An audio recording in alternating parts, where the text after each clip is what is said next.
My name is Sarah Mitchell. I'm 25 years old, and I just got kicked out of my own family's Thanksgiving dinner with nowhere to go. Before I continue this story, let me know where you're watching from in the comments below. Standing on the sidewalk in front of my uncle's mansion in Beverly Hills, clutching my purse and watching my breath fog in the unusually cold California evening, I couldn't believe what had just happened. The sound of laughter and clinking glasses still drifted from the warm, golden windows above, but I was no longer welcome inside. My hands were shaking, not from the cold, but from the humiliation of being thrown out like some kind of criminal in front of 15 people who would probably be gossiping about this moment for months. "You're an embarrassment to this family, Sarah." My Aunt Victoria's words still rang in my ears like a cruel echo that wouldn't fade. 25 years old, and what do you have to show for it? Playing with computers like some teenager living in her parents' basement. Meanwhile, your cousins are doctors, lawyers, investment bankers. Real careers, real achievements, real contributions to society, people who matter. The irony wasn't lost on me. Here I was, dressed in a simple black dress I'd bought at Target for $39 on clearance, standing outside a house worth $12 million, owned by people who thought my life's work was worthless. If they only knew what I'd been building for the past 3 years, working 18-hour days in a studio apartment that smelled like instant coffee, determination, and the occasional tears of frustration. But let me back up and tell you how this disaster of an evening began, because understanding my family is crucial to understanding why their rejection cut so deep, and why what happened next was so transformative. This story isn't just about one night. It's about years of building toward a moment that would change everything. I'd driven down from San Francisco that morning, my beat-up 2010 Honda Civic, loaded with the homemade cranberry sauce I'd promised to bring. The car had started making a new rattling sound somewhere around San Jose, probably the transmission giving up after 180,000 miles of faithful service, and I'd spent the entire drive worrying it might break down on the freeway.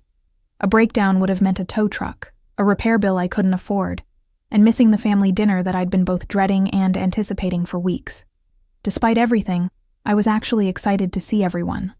It had been 8 months since the last family gathering, Easter, which had ended with similar tension but not quite the same level of humiliation, and I thought maybe, just maybe, this time would be different.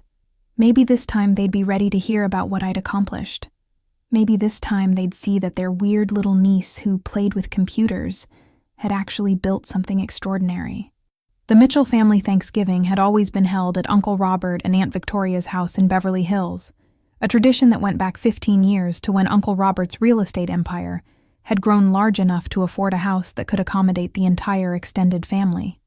Uncle Robert was my father's older brother, and after my parents died in a car accident when I was 19, a drunk driver running a red light on a rainy Tuesday night that changed everything, he'd reluctantly taken on the role of family patriarch. The word reluctantly is key here, because Uncle Robert made it clear from day one that he saw me as a burden, a reminder of his deceased brother's poor life choices and wasted potential. Every interaction we had carried the subtext that I was there on borrowed time, living on borrowed money, existing in their world by the grace of their charity. You see, my father had been the black sheep of the Mitchell family, the one who'd chosen passion over profit, meaning over money. While Robert built a successful real estate empire worth hundreds of millions, commercial properties, residential developments, shopping centers across 3 states, and Victoria married into old California money that went back 4 generations, my dad chose to be a high school math teacher in a working-class neighborhood in Oakland. Wasted potential was how Uncle Robert always described him, usually when he'd had a few drinks and his filter disappeared. Could have been anything, chose to be nothing. Had the same opportunities I had, same education, same family connections, threw them all away for some misguided notion about helping people who couldn't help themselves. My father's choice to teach hadn't just been about helping others. It had been about finding joy in his work, about making a difference in individual lives rather than accumulating wealth. He'd loved his students, and they'd loved him back. I still got emails from former students, now adults with families of their own, telling me how Mr. Mitchell had changed their lives, helped them believe in themselves, shown them that math wasn't just numbers, but a way of thinking about problems. But Uncle Robert had never understood that. To him, Success was measured in dollars, properties, stock portfolios, and social status. My father's happiness, his fulfillment, his positive impact on thousands of students over 30 years, none of that counted as success in Uncle Robert's world. The family dynamics were toxic, but they were all I had left. My parents had been only children, so when they died, the Mitchells were my only relatives. Uncle Robert had paid for my college education, UC Berkeley, computer science, but he never let me forget it was charity. Every semester, he'd remind me that I owed him not just money, but gratitude and compliance with his vision of what my life should look like. "I'm not paying $50,000 a year so you can become another dreamer like your father," he'd told me during my junior year. "You're going to study something practical, get a job at a real company, and build a stable life. No more artistic nonsense. No more idealistic foolishness." Computer science had seemed like a compromise we could both live with. It was practical. It was growing. It offered good salaries and stable employment. What Uncle Robert hadn't realized was that computer science, for me, was just as much about creativity and problem-solving as my father's teaching had been. I wasn't just learning to code. I was learning to build solutions, to see patterns that others missed, to create something from nothing. Walking up to the front door that evening, I smoothed my dress and checked my phone one last time. 3 missed calls from my business partner Jake, plus a text that just said, "Urgent, call me about IBM." But I'd deal with work tomorrow. Tonight was supposed to be about family, about belonging somewhere, about maybe finally getting some recognition for what I'd accomplished. The house was exactly as I remembered it. Massive, pristine, intimidating. Fresh flowers everywhere. Probably $500 worth of arrangements that would be thrown away in a week. Expensive art on the walls. Pieces I recognized from auction catalogs I couldn't afford to buy from. A Monet water lily painting in the foyer that was probably worth more than most people's houses. Everything designed to remind you that you were in the presence of wealth and success, that you were supposed to be grateful just to be allowed inside. The dinner party was in full swing when I arrived, the dining room filled with the usual suspects, plus some new faces I didn't recognize. The energy was different this year. More people, more alcohol, more laughter. It felt like a celebration, rather than the dutiful family obligation I was used to. There was my cousin Bradley, 28, fresh off closing a major merger at his prestigious law firm downtown. He was wearing a suit that probably cost more than my monthly rent, talking animatedly to a group about a corporate acquisition he'd just completed. Cousin Jennifer, 26, who'd just finished her medical residency at Johns Hopkins and was about to start a fellowship in cardiac surgery at Cedars-Sinai. She was engaged now, wearing a diamond ring that caught the light every time she gestured. Cousin Michael, 24, already making 6 figures as an investment banker in New York, bragging about his recent promotion to vice president at Goldman Sachs. And then there were the new additions to tonight's guest list. Bradley's fiancée Amanda, who worked in private wealth management for clients worth more than $50 million. She managed money for tech entrepreneurs, Hollywood executives, and old money families who treated millions like most people treated thousands. Jennifer's boyfriend David, a fellow doctor who specialized in plastic surgery for celebrities, people whose names I'd recognize from magazines and movies.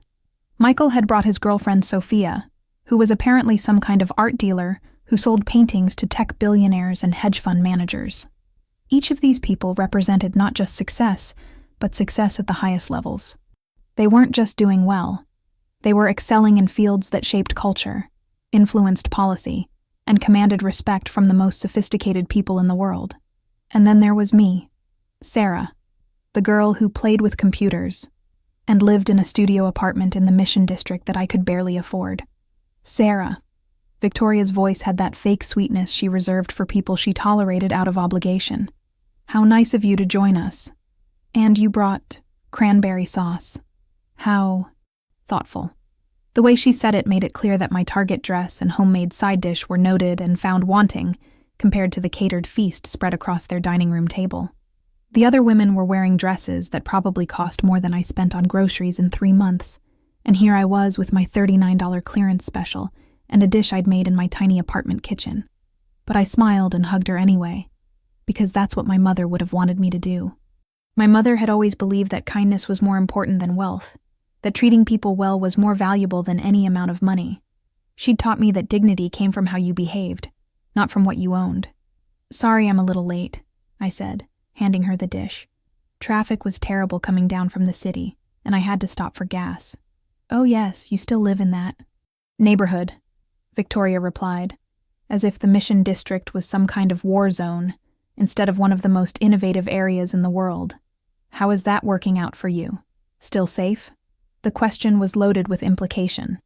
The Mission District was predominantly Latino, working class, the kind of neighborhood that wealthy people drove through but never stopped in. To Victoria, my choice to live there was just another sign of my poor judgment, my inability to recognize where I belonged in the social hierarchy. Before I could answer, Uncle Robert appeared with a glass of wine that probably cost more than my monthly grocery budget. "Sarah, there's our little entrepreneur," he said, with the patronizing tone he'd perfected over the years. "Still working on your, what do you call it again?" "It's called Chain Optimize," I said, accepting the wine and trying to keep the irritation out of my voice. "It's a supply chain optimization platform that uses artificial intelligence and machine learning to help businesses reduce costs and improve efficiency."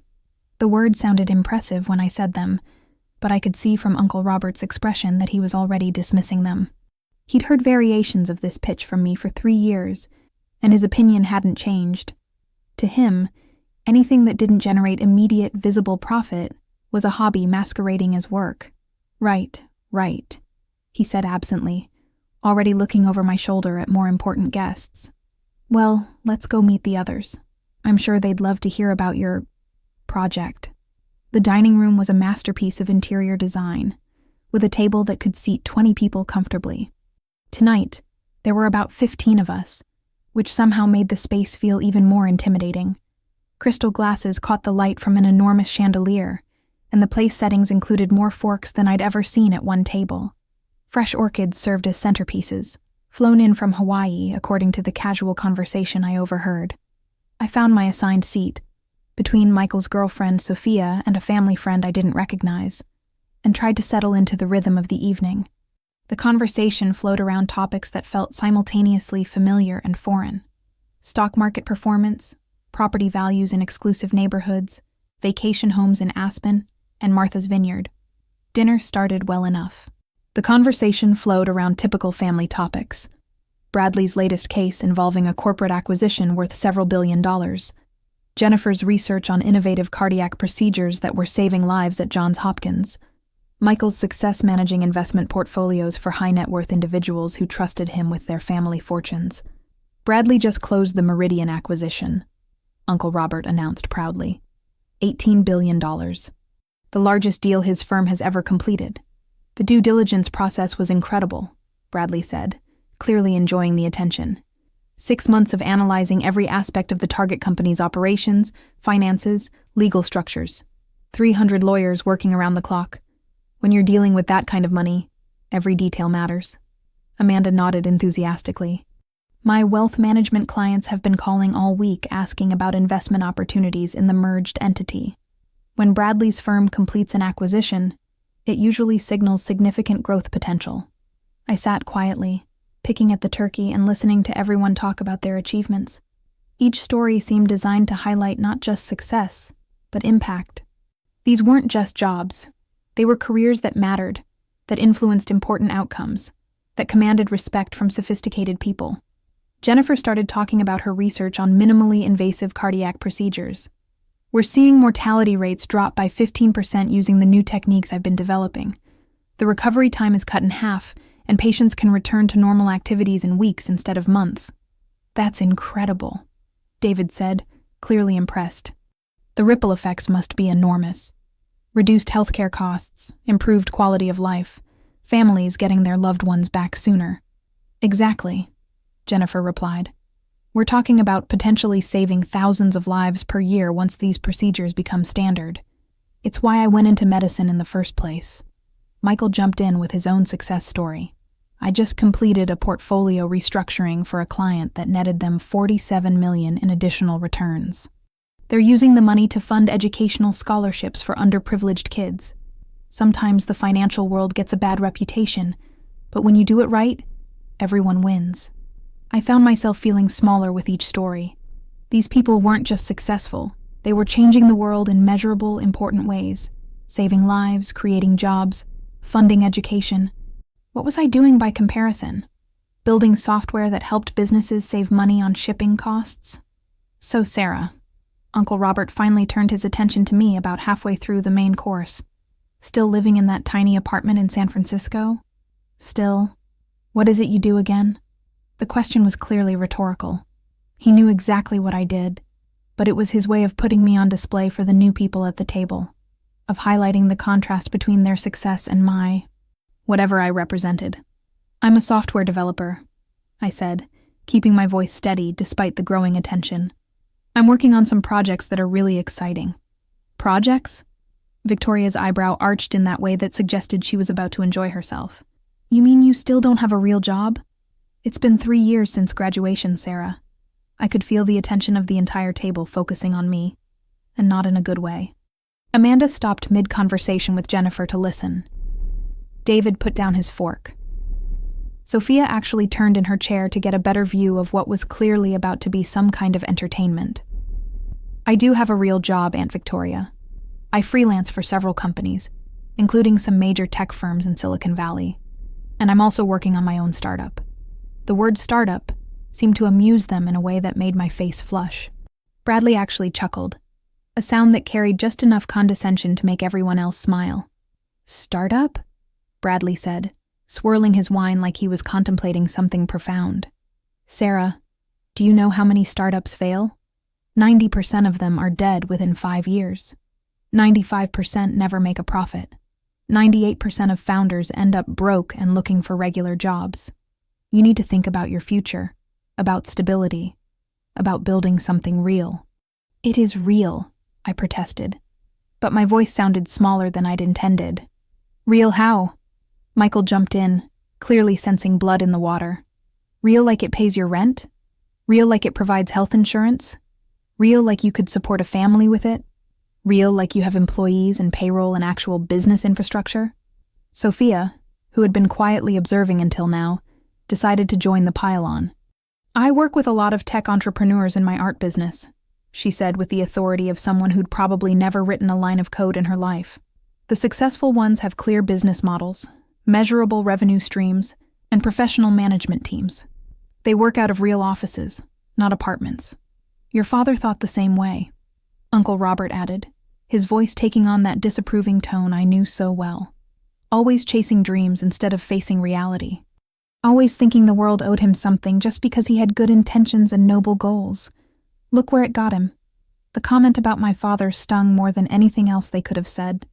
My parents had died in a car accident, yes, but they'd been happy. They'd been fulfilled.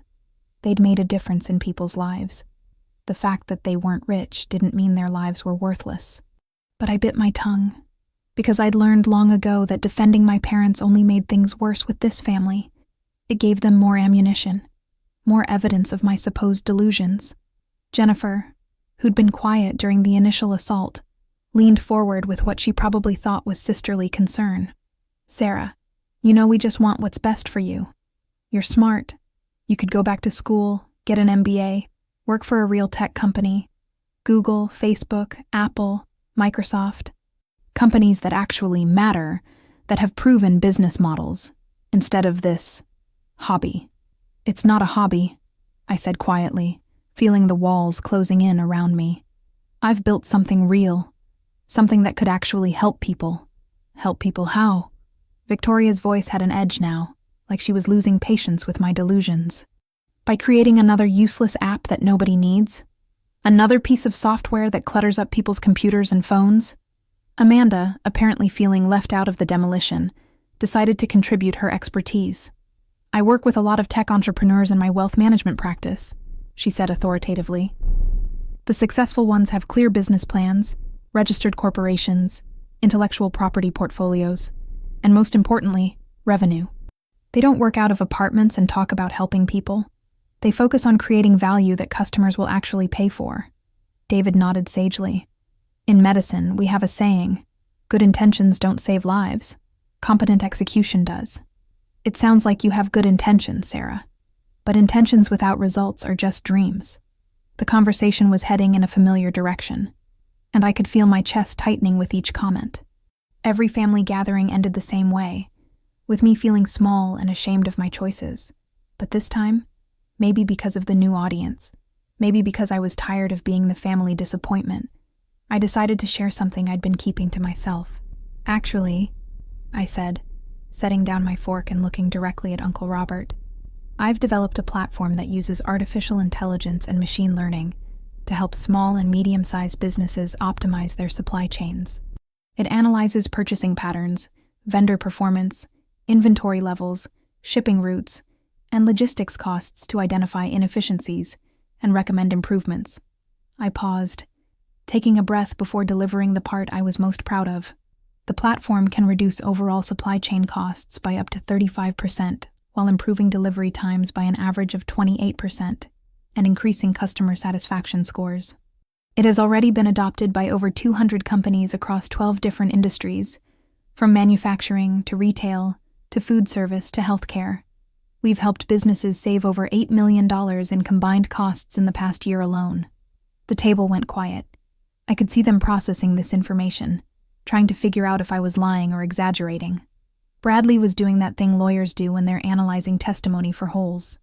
$8 million in savings? Jennifer asked, genuinely surprised. That's actually impressive. 200 companies? Bradley's lawyer instincts kicked in immediately. What's your revenue? What's your profit margin? How much did you pay in taxes last year? What's your customer acquisition cost? This was where things got complicated, and I knew it. We're in the pre-revenue stage right now. We've been focused on building the user base and perfecting the technology before transitioning to a paid model. And there it was. The moment I lost them completely. Uncle Robert laughed. Actually laughed out loud.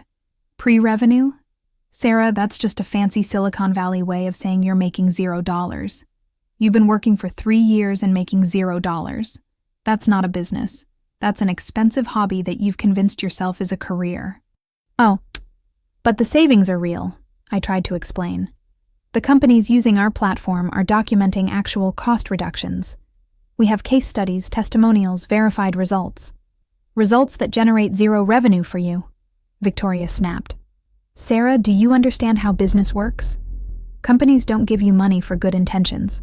They pay for value. If your platform is so valuable, why isn't anyone paying for it? Michael, who'd been scrolling through his phone during my explanation, looked up with a smirk that made my stomach drop. I just Googled your company, Sarah. Chain Optimize. Your website looks like it was built in 1995, and according to Crunchbase, you've raised exactly $0 in funding. No investors, no board of directors, no business plan filed with the SEC. He turned his phone around to show the table. Look at this. The website has maybe 10 pages, no professional photography, no investor information, no press coverage. This isn't a real company. It's a college project that got out of hand. My face burned with embarrassment. It was true that our website wasn't flashy. Jake and I had focused on functionality over aesthetics because we'd been bootstrapping everything ourselves. Every dollar went into technology development, not marketing materials. We've been self-funded, I said weakly. I wanted to maintain control over the direction of the company, to make sure we built something that really works instead of something that just looks good to investors. Self-funded with what money? Uncle Robert's voice was getting louder now, drawing attention from other conversations around the table. You live in a studio apartment that costs $3,000 a month for 400 square feet. You drive a car that's older than most of your supposed customers.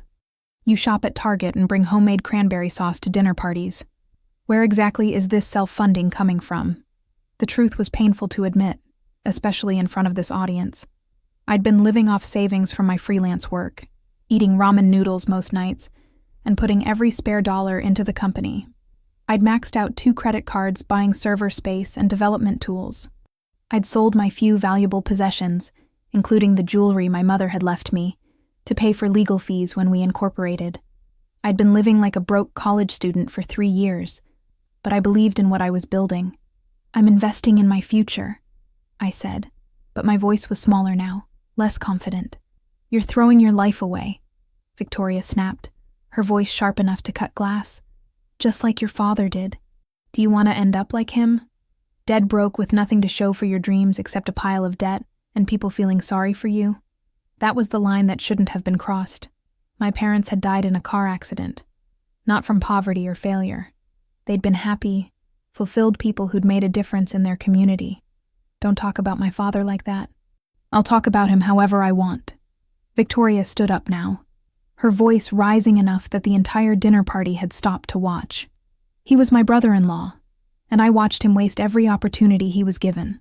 Full scholarship to Stanford, could have gone to law school, medical school, business school, could have made something of himself, could have built wealth for his family. Instead, he chose to teach high school math in Oakland for $35,000 a year. He was happy, I said, standing up too, my chair scraping against the hardwood floor. He made a difference in kids' lives. His students loved him. He died with $17,000 in his bank account. Victoria's voice cracked like a whip, silencing the entire room. $17,000, Sarah. That's what 30 years of making a difference got him. And now I'm watching you do the exact same thing, following in his footsteps toward poverty and irrelevance. The words hit me like physical blows. I knew my parents hadn't been wealthy, but hearing their financial situation laid out so brutally in front of all these successful people felt like a violation of their memory. At least he pursued something meaningful, I said, my voice shaking now with anger and humiliation. At least he wasn't just trying to get rich off other people's. Meaningful? Uncle Robert stood up too, and suddenly it felt like an intervention, like they'd all planned this confrontation. Sarah, your father taught basic math to kids who didn't want to learn it, in a school that didn't have enough books or supplies. He made no lasting impact, left no legacy, influenced no important decisions. His life was entirely forgettable. That's not true. It is true. Victoria's voice was sharp now, drawing stares from the other guests who were pretending not to listen while hanging on every word. And now you're following exactly in his footsteps. 25 years old with no career, no money, no prospects, and no plan. You're living in a fantasy world where playing with computers is going to make you rich and famous. It's time to grow up. Bradley decided to add his legal perspective to the pile-on. Sarah, from a purely objective standpoint, what you're describing isn't a business. It's a charity. You're providing valuable services for free, burning through your own money, with no clear path to profitability. That's not entrepreneurship. It's self-destruction. The entire dining room had gone silent now. 15 people sitting around a table that probably cost more than I made in a year, all staring at me as I got dressed down by people who measured success only in dollars and social status. My platform has the potential to save businesses millions of dollars, I said, my voice shaking with anger and humiliation. I've already proven the concept works. I have testimonials, case studies, real results from real companies. Results that generate zero revenue, Bradley chimed in, clearly enjoying the spectacle. Sarah, in the real world, we call that failure. You can't eat testimonials. You can't pay rent with case studies. You can't build a life on potential. Amanda nodded knowingly. In wealth management, we see this all the time. People who confuse activity with achievement, who mistake good intentions for actual results. The market doesn't care about your passion. It only cares about value creation. It's not failure, it's enough. Victoria's voice cut through mine like a knife. I will not sit here and listen to more excuses and delusions. You want to throw your life away following in your father's footsteps? Fine. But I won't enable it by pretending your little computer games are anything more than they are. She gestured toward the front door, her diamond bracelet catching the light. I think it's time for you to leave. The words hit me like a physical blow. Excuse me? You heard me. This is a family dinner for successful, productive members of society, for people who've made something of themselves, who contribute meaningfully to the world, who understand the difference between dreams and reality. Come back when you have something real to contribute. I looked around the table, hoping someone would defend me, speak up for me, tell Victoria she was going too far. But Bradley was studying his wine glass, like it contained the secrets of the universe. Jennifer was checking her phone, probably texting someone about the drama. Michael was smirking, like this was the entertainment he'd been hoping for all evening. Even the newcomers, Amanda, David, Sophia were just watching like this was some kind of performance they'd paid to see. Uncle Robert, the man who was supposed to be my guardian, my father figure, the person who'd promised my dying father he'd look after me, just shrugged his shoulders. Victoria's house. Victoria's rules, Sarah. Maybe this will motivate you to finally get serious about your life. So that's how I found myself standing on the sidewalk at 8:30 on Thanksgiving night, kicked out of my own family dinner for the crime of pursuing my dreams instead of settling for their definition of success. I walked to my car and sat in the driver's seat for a while, trying to decide what to do next. The engine turned over, but that rattling sound was getting worse. I could drive back to San Francisco, but that was 6 hours in traffic, and I was too emotionally drained to make the trip safely. The thought of spending 6 hours alone with my thoughts, replaying every humiliating moment of dinner, felt unbearable. I could get a hotel room, but money was tight, tighter than my family realized, and I didn't want to waste $150 on a place to sleep when that money could go towards server costs or legal fees. Every dollar mattered when you were bootstrapping a company. That's when I remembered Mel's Diner, a 24-hour place about 10 minutes away that I'd discovered during a previous family visit. The kind of place where you could nurse a cup of coffee for hours without anyone bothering you, where the fluorescent lights and worn vinyl booths felt honest compared to the marble and crystal of my uncle's house. The diner was mostly empty when I arrived. Just a few late-night stragglers, a couple having what looked like a serious conversation in a corner booth, a trucker eating pie at the counter, and what appeared to be a homeless man nursing coffee in the back. I ordered coffee and a piece of apple pie I couldn't really afford and tried to figure out my next move. Maybe Victoria was right. Maybe I was delusional, living in a fantasy world where passion and innovation were enough to overcome practical realities. 3 years of work, countless 18-hour days, thousands of dollars in debt, and what did I have to show for it? A platform that businesses loved but couldn't quite bring themselves to pay for. A bank account with less than $300, credit cards maxed out. No boyfriend, who had time for dating when you were working 80 hours a week. No social life, who could afford restaurants or movies when every dollar went to the company. No backup plan, because believing in backup plans felt like planning to fail. I pulled out my phone and scrolled through my emails, looking for something, anything, to remind me why I'd started this journey in the first place. My inbox was full of the usual stuff: server notifications, customer support requests from beta users, updates from the various business newsletters I subscribed to, spam from companies trying to sell me services I couldn't afford. But then I saw it.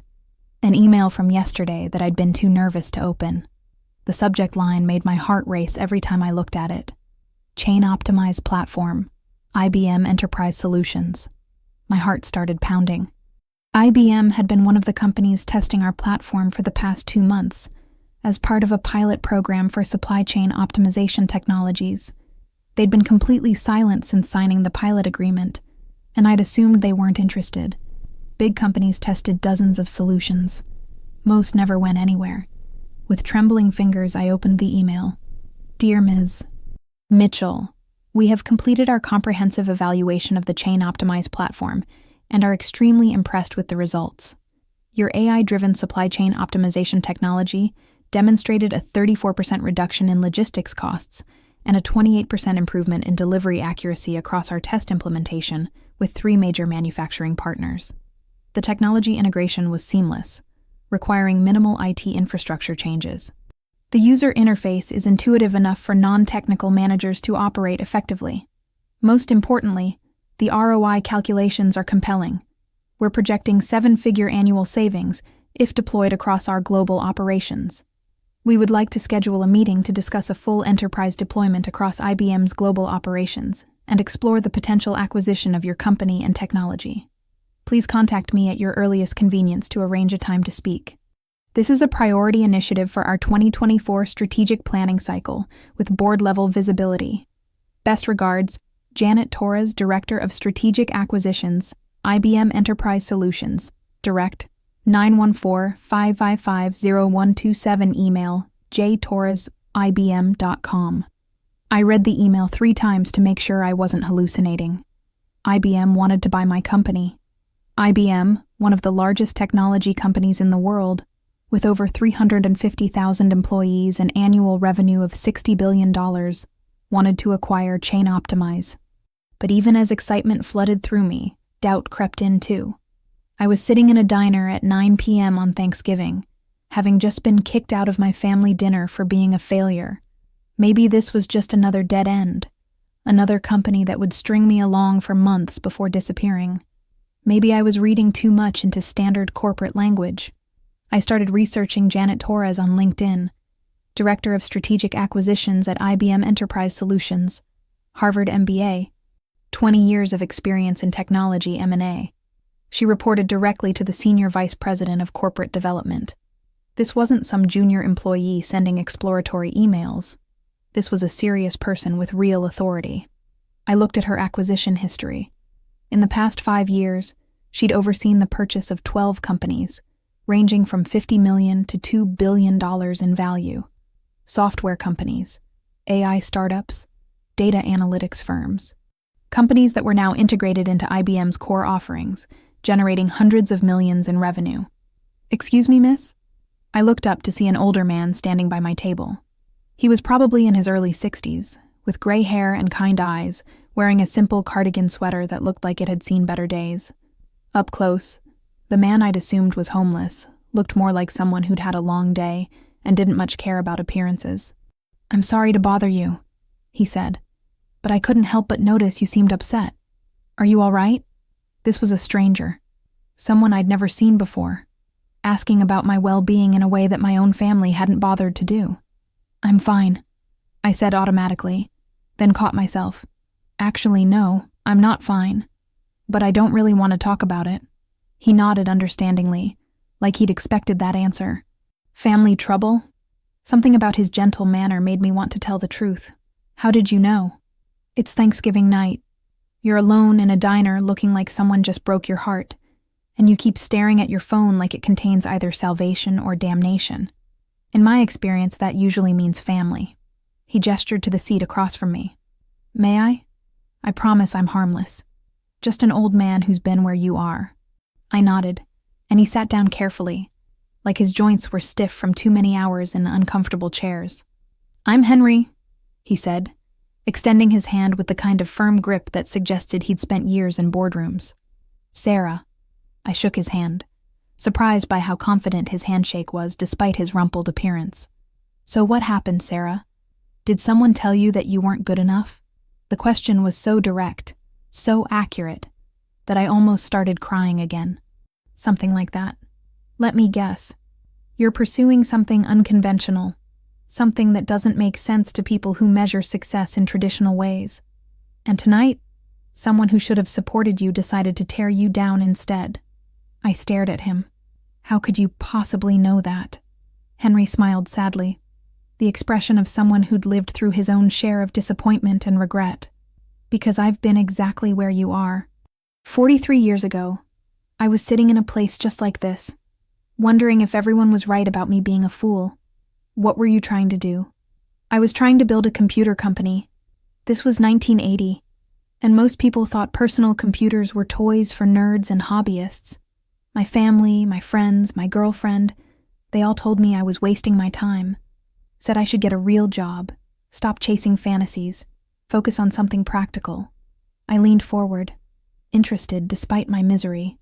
"What happened?" "I listened to them," Henry said quietly, his voice carrying decades of regret. "I gave up, got a job at a bank, worked there for 35 years, retired with a decent pension and a gold watch. Safe, stable, respectable. That doesn't sound so bad." "It wasn't bad," he agreed, stirring sugar into his coffee with deliberate movements. "But it wasn't me." "And do you know what happened to the computer industry while I was processing loan applications and attending mortgage committee meetings?" I nodded. I knew the history. The personal computer revolution had transformed the world, creating trillion-dollar companies and entirely new industries. Apple, Microsoft, Intel, Dell, companies that had started in garages and dorm rooms. "I could have been part of that," Henry continued, his voice soft but intense. "I had the technical skills, the vision, the understanding of where the technology was headed. What I didn't have was the courage to believe in myself when everyone else doubted me. He pulled out his phone, an iPhone with a cracked screen that he handled like it was precious, and showed me a photo of a young man in his 20s, standing next to what looked like an early computer prototype. That's me in 1980, and that's the computer I was working on. It would have been revolutionary for its time. 16-bit processor when most computers were still 8-bit, graphical user interface when everyone else was using command lines, built-in networking capabilities that wouldn't become standard for another decade. I studied the photo. The young Henry looked so confident, so excited about his creation. He was holding what looked like a technical manual, probably something he'd written himself to document his innovations. "It's incredible," I said honestly. "You were way ahead of your time." "Exactly 10 years ahead of my time," Henry replied with bitter precision. "Everything I was building in 1980, Apple released in 1990 with the Macintosh LC. Everything except the networking, which didn't become standard until the mid-90s. The weight of that lost opportunity hung between us like a physical presence. But it's not just about the technology," Henry continued. "It's about what I could have built, the problems I could have solved, the innovations I could have contributed. Instead, I spent 35 years helping rich people get richer through mortgage loans." "Why are you telling me this?" I asked. Henry put his phone away and looked directly at me with eyes that had clearly seen their share of regret. "Because I see something in your expression that I recognize. You're not just upset about tonight.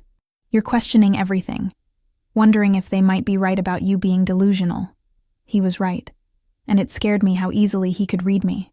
"Here's what I learned too late," Henry continued, leaning forward intently. "The people who tell you to be realistic, to play it safe, to give up your dreams, they're not trying to protect you. They're trying to protect themselves from the possibility that you might succeed where they failed, or never had the courage to try. But what if they're right? What if I am just wasting my time?" Henry was quiet for a moment, considering his words carefully.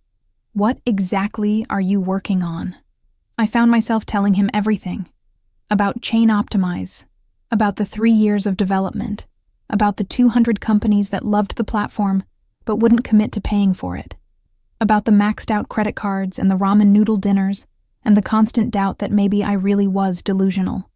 I told him about the artificial intelligence algorithms I'd developed, how they could analyze millions of data points to identify patterns that human analysts would never see, about the machine learning models that got smarter with every transaction, learning from each company's unique patterns and challenges, about the user interface that made complex supply chain optimization as simple as clicking a few buttons. I explained the case studies: a small manufacturing company that reduced inventory costs by 40%, a restaurant chain that cut food waste by 30%, a retail operation that improved customer satisfaction scores by 25% while reducing shipping costs. Henry listened without interrupting, occasionally nodding or asking clarifying questions that showed he understood both the technical complexity and the business implications of what I'd built. "The hardest part," I told him, "is that I can prove the value. I can show companies exactly how much money they'll save, exactly how much more efficient they'll become. But when it comes time to pay for the service, they always have excuses. Budget constraints, implementation concerns, need to get approval from higher-ups." When I finished, he was quiet for a long moment, processing everything I'd shared. "Sarah," he said finally, "can I ask you something? When you describe your platform to potential customers, how do you position it? What do you mean? Do you tell them it's a startup founded by a 25-year-old woman who bootstrapped the whole thing from her studio apartment? Or do you focus on the technology and the results?" I thought about it. I guess I usually mention that we're a young company. I try to be honest about where we are in our development. Henry nodded slowly, like a professor who just confirmed a hypothesis. "And how do you think that affects how they perceive you?" The question hit me like a lightning bolt. I'd been so focused on being honest and transparent that I'd been underselling myself at every turn. Instead of leading with the incredible results our platform achieved, I was starting every conversation by explaining why I wasn't a typical vendor. "You think I'm sabotaging myself?" "I think you're letting other people's biases define how you present yourself," Henry said gently. "Your family tonight, they looked at you and saw a failure because you don't fit their definition of success. But what if you stopped trying to fit their definition and started owning your own? He pulled a business card out of his wallet and slid it across the table. I picked it up and nearly choked on my coffee. The card read, Henry Chen, former VP of Product Development, Apple Computer. I stared at the card, then at Henry, then back at the card.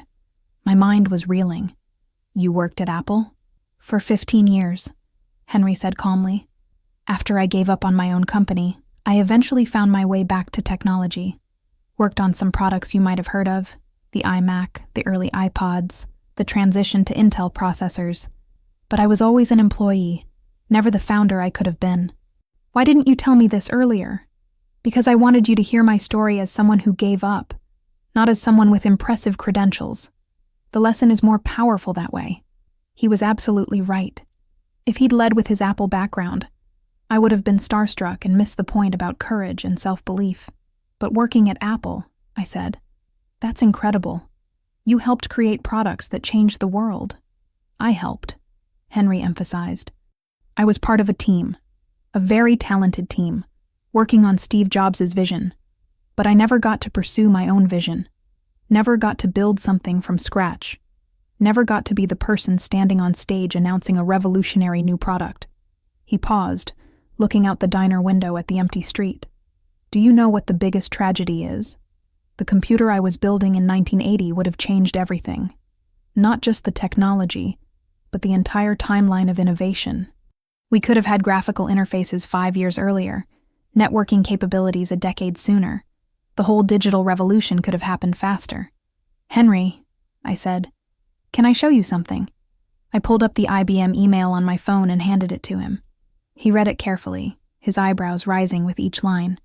Sarah, he said, handing my phone back. Do you understand what this means?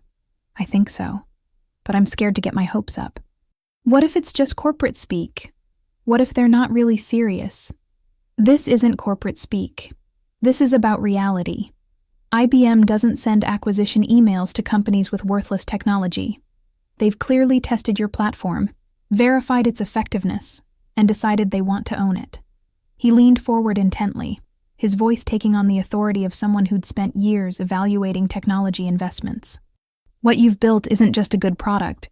It's a solution to a problem that costs businesses billions of dollars every year.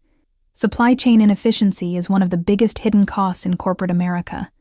Companies lose money every day because they can't optimize their purchasing, can't predict demand accurately, can't manage their inventory effectively. But there are other companies doing similar things. No, Henry cut me off. There are companies doing pieces of what you've built, but nobody has created a comprehensive, AI-driven platform that addresses the entire supply chain ecosystem. That's what makes you valuable to IBM. He pulled out a pen and started sketching on a napkin. IBM has thousands of enterprise customers who are struggling with exactly the problems you've solved. They have the sales force, the marketing budget, the implementation teams to take your technology global. What they don't have is the innovative technology itself. So you think they're serious about acquiring us?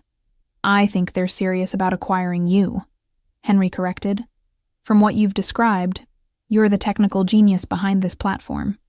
Jake is your business partner, but you're the one who built the core technology. The weight of what he was saying began to sink in. If IBM really wants to buy Chain Optimize, then you're about to become a very wealthy young woman, Henry finished. More importantly, you're about to prove to your family and to yourself that pursuing your vision was exactly the right choice. He stood up slowly, pulling some cash from his wallet to leave on the table for his coffee. Sarah, I need you to promise me something. What? Promise me that you won't let tonight's rejection define you. Your family's opinion of your worth has absolutely nothing to do with your actual worth. They're measuring you by outdated metrics that don't apply to what you're building. He paused at my table, his hand resting on the back of his chair. 43 years ago, a man much like your Uncle Robert told me that computers were a fad, that I should focus on something practical like banking or insurance. If I'd had the courage to ignore him, my name might be on that business card instead of just my job title. With that, he started walking toward the door, but before he reached it, he turned back one more time. Oh, and Sarah? That website your cousin criticized? It doesn't matter. When IBM is interested in acquiring you, they're not buying your marketing, they're buying your technology. Never let anyone convince you that style matters more than substance. As the diner door closed behind him, I sat alone with the most important email of my life and a business card from a man who just changed everything about how I saw myself and my situation. I spent the next 2 hours in that booth, reading everything I could find about IBM's acquisition strategy, researching Janet Torres, and starting to craft my response email. By the time I left Mel's diner at midnight, I had a plan that would change everything. But that was just the beginning of the most important week of my life. This story teaches us that other people's limited vision of your potential doesn't define your actual capabilities or worth. When people tell you to be realistic, they're often projecting their own fears and limitations onto your dreams. The moment I stopped trying to fit into my family's narrow definition of success and started owning my own vision, everything changed. Real success isn't about meeting other people's expectations. It's about having the courage to pursue something meaningful, even when you're the only one who believes in it. Have you ever been in a situation where family rejection led to unexpected opportunities? Share your story in the comments below. And if you believe in the power of pursuing your dreams despite the doubters, give this story a like and subscribe for more stories about turning rejection into rocket fuel. Let me know where you're watching from.